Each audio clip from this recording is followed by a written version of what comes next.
नमस्कार, जय हिंद दोस्तों। यहाँ पर आपके लिए जीके का प्रैक्टिस सेट पेपर लेकर आ गए हम। ये जीके के क्वेश्चन पिछले 30 साल से बार बार रिपीट हो रहे हैं, तो उनको अच्छे से याद कर लीजिएगा। मेरा नाम है सुजीत पांडे और आप देख रहे हैं ऑल एग्जाम गाइड गुरु का यूट्यूब चैनल। करते हैं इस प्रैक्टिस सेट पेपर को स्टार्ट। पहला प्रश्न देखिए क्या पूछा गया इसमें। बुद्ध का जन्म कहाँ पर हुआ था? बताइए, बुद्ध का जन्म कहाँ पर हुआ था? क्या हो जाएगा इसके लिए राइट आंसर? यहाँ पर आपको जो ऑप्शन दिएगा उसमें से राइट आंसर चूज करना है, और यहाँ पर राइट आंसर है आपका लुम्बिनी। ऑप्शन नंबर बी पढ़िए, बुद्ध का जन्म हुआ था लुम्बिनी में। यहाँ पर ऑप्शन नंबर बी यहाँ पर राइट आंसर हो जाएगा लुम्बिनी। अगला क्वेश्चन देखिए, चोल राजवंश से उभरने वाला पहला महत्वपूर्ण शासक कौन सा था? तो चोल राजवंश से उभरने वाला पहला महत्वपूर्ण शासक जो था वो था आपका राज राजचोल। ऑप्शन नंबर यहाँ पर बी, राज राजचोल, बिल्कुल राइट आंसर हो जाएगा इस प्रश्न के लिए। अगला क्वेश्चन देखिए, पाल वंश के पतन के बाद बंगाल में किस राजवंश ने अपना शासन किया? पाल वंश के पतन के बाद, तो पाल वंश के पतन के बाद राइट आंसर हो जाएगा सेन वंश ने अपना शासन किया। ऑप्शन नंबर ए, सेन वंश ने अपना शासन किया पाल वंश के पतन के बाद। ऑप्शन नंबर यहां पर आपका ए बिल्कुल राइट आंसर है। निम्नलिखित में से कौन कांग्रेसी समाजवादी दल से संबंधित नहीं थे? कांग्रेसी समाजवादी दल से संबंधित नहीं थे। यहां पर आपको जो ऑप्शन दिए गए हैं, सुभाष चंद्र बोस जी ये कांग्रेसी समाजवादी दल से संबंधित नहीं थे। Option number D, Subhash Chandra Bose ji यहां पर राइट आंसर है। निम्नलिखित में से किस हड़प्पा कालीन स्थल के भवन निर्माण के लिए कच्ची ईंटों का प्रयोग बहुतायत मात्रा में किया गया था? तो कच्ची ईंटों का प्रयोग किया गया था कालीबंगा के लिए। ऑप्शन नंबर सी, कालीबंगा के लिए कच्ची ईंटों का उपयोग बहुतायत मात्रा में किया गया था। निम्नलिखित में से कौन सा समाचार पत्र मदन मोहन मालवीय जी से संबंधित नहीं है? मदन मोहन मालवीय जी से संबंधित नहीं है। तो यहां पर आपको जो ऑप्शन दिए गए हैं, लीडर, हिंदुस्तान, अभ्युदय, ये मदन मोहन मालवीय जी से संबंधित है। कामरेड मदन मोहन मालवीय जी से संबंधित नहीं। Option number B. जैन धर्म का वास्तविक संस्थापक किसे माना जाता है? जैन धर्म का वास्तविक संस्थापक, तो जैन धर्म का जो वास्तविक संस्थापक है वो है आपके ऋषभदेव जी। ऑप्शन नंबर बी, ऋषभदेव जी जैन धर्म के वास्तविक संस्थापक हैं। कुलीन प्रथा निम्नलिखित में से किसके शासनकाल से संबंधित थी? कुलीन प्रथा, तो जो कुलीन प्रथा है यहां पर आपको जो ऑप्शन दिए गए हैं, सेन धर्म से संबंधित है कुलीन प्रथा। ऑप्शन नंबर डी, सेन धर्म से संबंधित है कुलीन प्रथा। अलाउद्दीन खिलजी का पहला सैन्य अभियान निम्नलिखित में से किस क्षेत्र के विरुद्ध था? तो अलाउद्दीन खिलजी का सैन्य अभियान जो था रणथंभौर के विरुद्ध था। ऑप्शन नंबर बी, रणथंभौर के विरुद्ध था अलाउद्दीन खिलजी का सैन्य अभियान। योग दर्शन के प्रतिपादक कौन थे? तो योग दर्शन के जो प्रतिपादक थे वो थे आपके Patanjali. Option number C, Patanjali Yoga Darshan के प्रतिपादक थे, राइट आंसर हो जाएगा।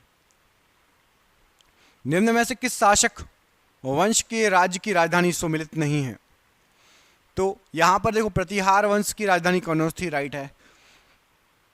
पल्लवों की कांची थी, बिल्कुल सही है। चालुक्यों की तंजौर नहीं थी। ऑप्शन नंबर सी यहां पर गलत दिया गया है। अब आपको कमेंट करके बताना कि चालुक्य राजवंश की राजधानी क्या थी। चालुक्यों की तंजौर नहीं थी, तो आपको कमेंट करके बताना कि चालुक्यों की राजधानी क्या थी।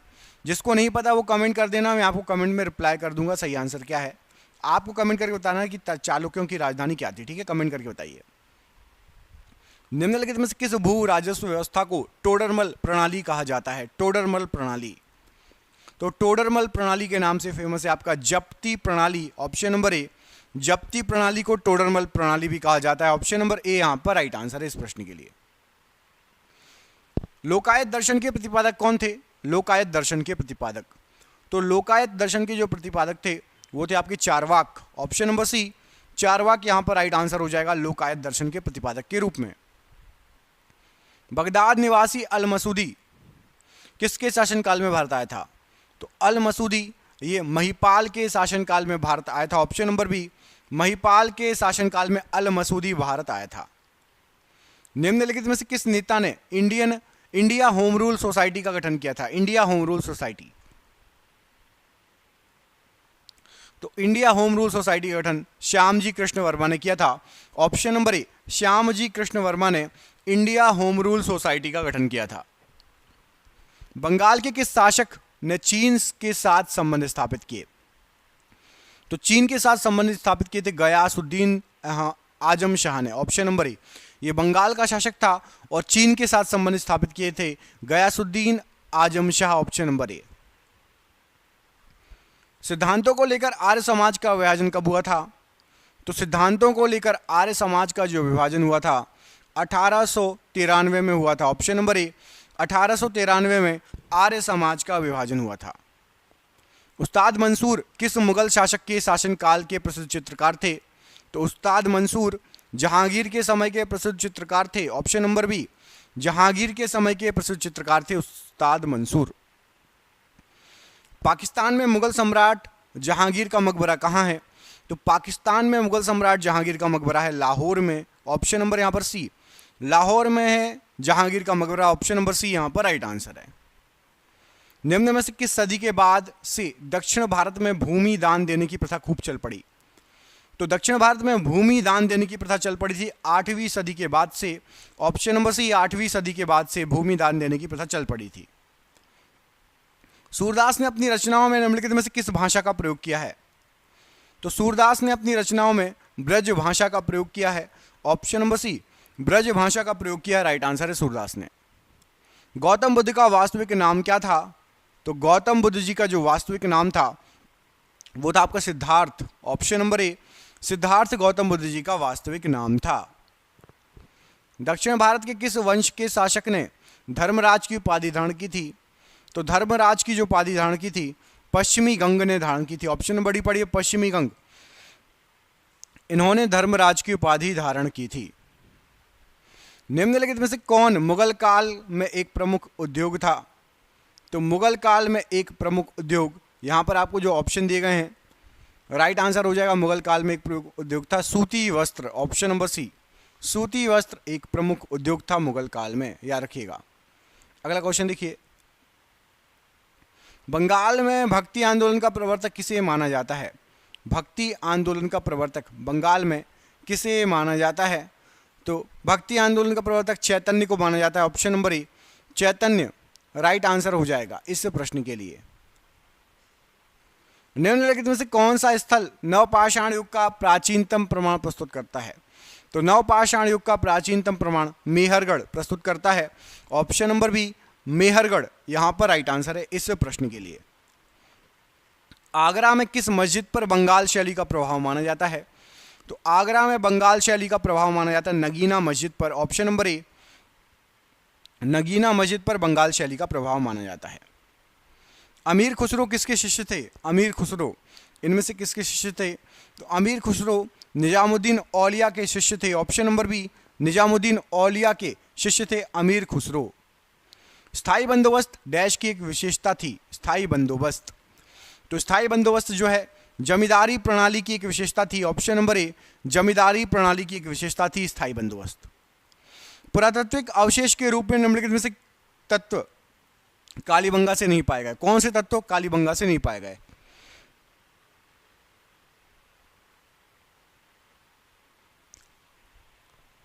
तो ऑप्शन नंबर डी पढ़िए युगल शवाधान, ये कालीबंगा से नहीं मिला है। बाकी काले रंग की चूड़ियां, अग्निकुंड और हल से जुते हुए खेत ये मिले हैं। युगल शवाधान कालीबंगा से नहीं मिला। किसने बक्सर की लड़ाई में अंग्रेजी सेना का नेतृत्व किया था? तो बक्सर की लड़ाई में अंग्रेजी सेना का नेतृत्व किया था हेक्टर मुनरो ने, option number C. Hector Munro यहां पर इस प्रश्न के लिए राइट आंसर हो जाएगा। सिखों के 10वें और अंतिम गुरु गुरु गोविंद सिंह जी की जन्मस्थली क्या है? तो गुरु गोविंद सिंह जी की जन्मस्थली आपकी Patna Sahib, option number D.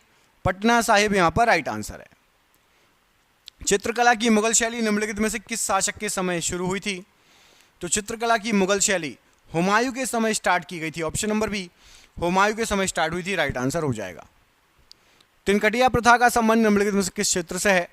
तो तिनकटिया प्रथा ये आपकी संबंधित है चंपारण से, ऑप्शन नंबर ए। चंपारण यहां पर राइट आंसर हो जाएगा तिनकटिया प्रथा के लिए। निम्न में से किस वैदिक ग्रंथ में पहली बार पूर्वी एवं पश्चिमी सागर का उल्लेख हुआ है?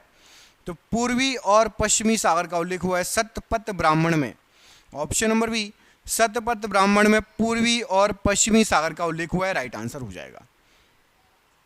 मीर हसन देहलवी निम्नलिखित में से किसके दरबार में थे? तो मीर हसन देहलवी यहां पर आपको जो ऑप्शन दिए गए हैं राइट आंसर हो जाएगा। अलाउद्दीन खिलजी के दरबार में थे, ऑप्शन नंबर ए अलाउद्दीन खिलजी के दरबार में थे मीर हसन देहलवी। संत कबीर किसके शिष्य थे? संत कबीर जी इनमें से किसके शिष्य थे? तो संत कबीर जी रामानंद के शिष्य थे। ऑप्शन नंबर डी रामानंद के शिष्य थे संत कबीर जी। जूनागढ़ शिलालेख निम्न में से किस भाषा का पहला शिलालेख माना जाता है? तो जूनागढ़ शिलालेख संस्कृत भाषा का सबसे पहला शिलालेख माना जाता है। ऑप्शन नंबर डी संस्कृत भाषा का सबसे पहला शिलालेख माना जाता है जूनागढ़ शिलालेख। निम्नलिखित में से किसे महात्मा गांधी जी का राजनीतिक गुरु माना जाता है?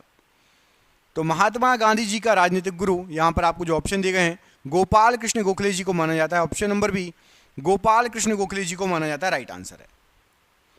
संस्कृत कवि राजशेखर किसके दरबार में रहते थे? तो संस्कृत कवि राजशेखर जी महिपाल के दरबार में रहते थे। ऑप्शन नंबर ए महिपाल के दरबार में, राइट आंसर है। निम्नलिखित में से किस मुगल शासक के समय झरोखा दर्शन आरंभ किया गया था? तो झरोखा दर्शन आरंभ किया गया था अकबर के समय। ऑप्शन नंबर सी अकबर के समय झरोखा दर्शन आरंभ किया गया था। ऑप्शन नंबर सी यहां पर राइट आंसर है। कौटिल्य प्रधानमंत्री थे इनमें से किसके? कौटिल्य इनमें से किसके प्रधानमंत्री थे? तो कौटिल्य चंद्रगुप्त मौर्य के प्रधानमंत्री थे। Option number C Chandragupta Maurya के प्रधानमंत्री थे कौटिल्य। लॉर्ड मिंटो ने अमृतसर की संधि 1809 से ठीक पहले शांति स्थापित करने के लिए रणजीत सिंह के पास किसे भेजा था? तो लॉर्ड मिंटो ने चार्ल्स मैटकॉफ को रणजीत सिंह के पास भेजा था। Option number D Charles Metcalfe को रणजीत सिंह के पास भेजा था। बंगाल का प्रसिद्ध कोसीजुरा केस किसके शासनकाल में घटित हुआ था? तो कोसीजुरा जो केस है वॉरेन हेस्टिंग्स के समय घटित हुआ था। ऑप्शन नंबर ए वॉरेन हेस्टिंग्स के समय कोसीजुरा केस घटित हुआ था। निम्नलिखित में से किस आंदोलन का संबंध तीन कठिया व्यवस्था से है? तो तीन कठिया व्यवस्था से संबंधित है आपका चंपारण सत्याग्रह। ऑप्शन नंबर सी चंपारण सत्याग्रह ये तीन कठिया व्यवस्था से संबंधित है, राइट आंसर हो जाएगा इस प्रश्न के लिए। निम्नलिखित में से कौन सा राज्य अकबर के साम्राज्य में शामिल नहीं था? तो अकबर के साम्राज्य में काबुल शामिल था, अवध शामिल था, लाहौर शामिल था। बीजापुर अकबर के साम्राज्य में शामिल नहीं था। ऑप्शन नंबर डी बीजापुर पर अकबर का कोई कब्जा नहीं था, शामिल नहीं था, ये उनके साम्राज्य में, याद रखिएगा। संगीत सम्राट तानसेन के गुरु इनमें से कौन थे? तानसेन के गुरु, तो संगीत सम्राट तानसेन के जो गुरु थे वो थे हरिदास जी। ऑप्शन नंबर बी पढ़िए, हरिदास जी तानसेन के गुरु थे। ऑप्शन नंबर बी हरिदास जी बिल्कुल सही आंसर है। अलाउद्दीन खिलजी ने निम्नलिखित में से किस कर की शुरुआत की थी? तो अलाउद्दीन खिलजी ने घड़ी नामक एक कर की शुरुआत की थी। ऑप्शन नंबर सी घड़ी नामक कर की शुरुआत की थी अलाउद्दीन खिलजी ने, राइट आंसर है। निम्नलिखित में से किस संस्था की स्थापना भारत से बाहर हुई थी? भारत से बाहर, तो भारत से बाहर ईस्ट इंडिया एसोसिएशन की स्थापना हुई थी। Option number B East India Association, इसकी स्थापना भारत से बाहर हुई थी। लाल किला के निर्माण का श्रेय किसे दिया जाता है? तो लाल किले का जो निर्माण हुआ है उसका श्रेय शाहजहां को दिया जाता है। ऑप्शन नंबर डी शाहजहां बिल्कुल सही आंसर है। तीर्थंकर शब्द किस धर्म से संबंधित है? तो तीर्थंकर शब्द जो है आपका जैन धर्म से संबंधित ये शब्द है। ऑप्शन नंबर सी जैन धर्म से संबंधित शब्द है तीर्थंकर। शेरशाह का मकबरा कहाँ पर स्थित है? शेरशाह का मकबरा, तो शेरशाह का जो मकबरा है सासाराम में स्थित है। ऑप्शन नंबर ए सासाराम में शेरशाह का मकबरा स्थित है। ऑप्शन नंबर ए यहां पर राइट आंसर है। निम्नलिखित में से कौन सा गवर्नर जनरल अपने आप को बंगाल टाइगर कहता था? अपने आप को बंगाल टाइगर कहता था, यहां पर जो ऑप्शन दिए गए हैं Lord Wellesley. Option number D Lord Wellesley अपने आप को बंगाल टाइगर कहता था। शादवाद किस धर्म का मूल आधार था? शादवाद, तो शादवाद जैन धर्म का मूल आधार था। ऑप्शन नंबर बी जैन धर्म का मूल आधार था शादवाद। जैन तत्वज्ञान सिखाने के लिए संपूर्ण दक्षिण एशिया की यात्रा किसने की? तो जैन तत्वज्ञान सिखाने के लिए संपूर्ण दक्षिण एशिया की यात्रा महावीर जी ने की थी। Option number B Mahavir ji बिल्कुल सही आंसर है। ताजमहल का निर्माण कब हुआ था? तो ताजमहल का जो निर्माण हुआ था 17वीं शताब्दी में हुआ था। ऑप्शन नंबर डी 17वीं शताब्दी राइट आंसर हो जाएगा ताजमहल का निर्माण। सिख खालसा सेना किसके शासनकाल के तहत बनाई गई थी? तो सिख खालसा सेना ये बनाई गई थी रणजीत सिंह जी के शासनकाल के तहत। Option number D, Ranjit Singh ji के शासनकाल के तहत सिख खालसा सेना बनाई गई थी। निम्न में से किस नवपाषाणिक स्थल से गर्त निवास के प्रमाण मिले हैं?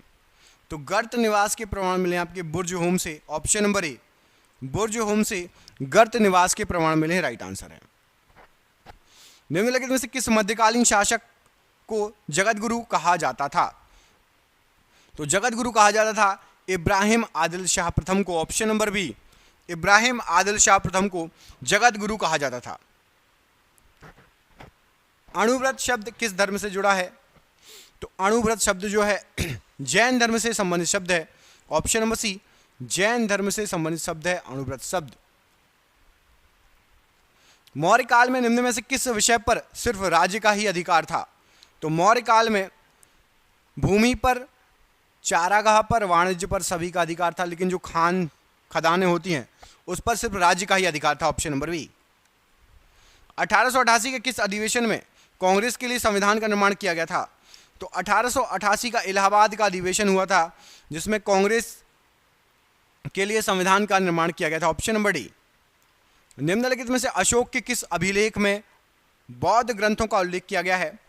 तो बौद्ध ग्रंथों का उल्लेख किया गया है अशोक के भाम्ब्रू अभिलेख में। ऑप्शन नंबर सी, भाम्ब्रू अभिलेख राइट आंसर है।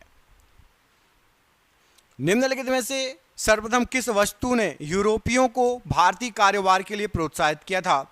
तो यूरोपियों को भारतीय कारोबार के लिए भारतीय मसालों ने प्रोत्साहित किया था। ऑप्शन नंबर बी, भारतीय मसालों ने प्रोत्साहित किया था। भरहुत डैश से संबंधित है? भरहुत, भरहुत एक बौद्ध धर्म से संबंधित है। ऑप्शन नंबर बी, बौद्ध धर्म से संबंधित है भरहुत। सम्राट अशोक के समकालीन श्रीलंका के शासक का नाम बताइए। तो सम्राट अशोक जब भारत में शासन करते थे उस समय श्रीलंका में तिस्स नाम के एक शासक थे। ऑप्शन नंबर सी, तिस्स नाम के शासक थे श्रीलंका में। निम्नलिखित मुगल बादशाहों में से किसने अपनी आत्मकथा फारसी में लिखी है? तो अपनी आत्मकथा फारसी में लिखी है जहांगीर ने। ऑप्शन नंबर सी पढ़िए, जहांगीर ने अपनी जो आत्मकथा है उसको फारसी में लिखा है। ऑप्शन नंबर सी यहां पर राइट आंसर है। निम्नलिखित में से किस वर्ष कास्ट डिसएबिलिटीज एक्ट पारित किया गया? तो कास्ट डिसएबिलिटी एक्ट जो पारित किया गया था ये 1850 में पारित हुआ था। ऑप्शन नंबर ए 1850 राइट आंसर है। सिखों के 10वें गुरु गुरु गोविंद सिंह जी किसके पुत्र थे? तो गुरु गोविंद सिंह जी जो पुत्र थे वो थे गुरु तेग बहादुर के पुत्र। Option number D, Guru Tegh Bahadur के पुत्र थे गुरु गोविंद सिंह जी। निम्न में से कौन सा राजवंश दक्षिण भारत में स्थित नहीं था?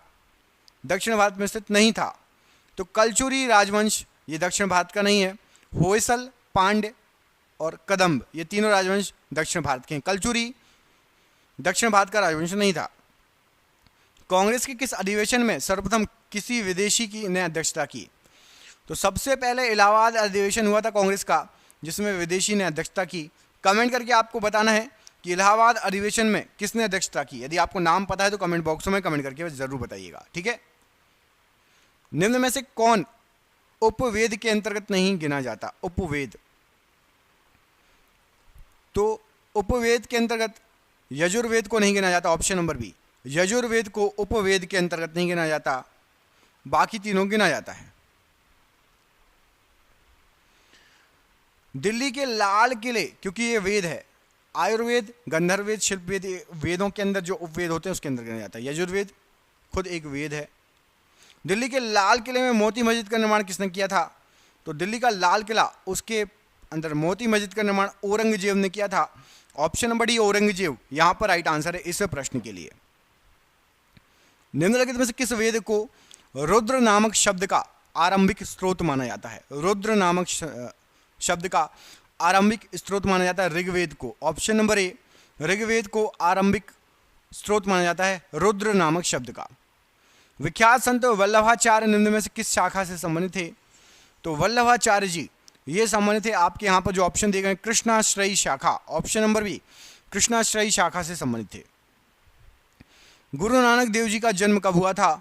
तो गुरु नानक देव जी का जो जन्म हुआ था 1469 ईस्वी में हुआ था।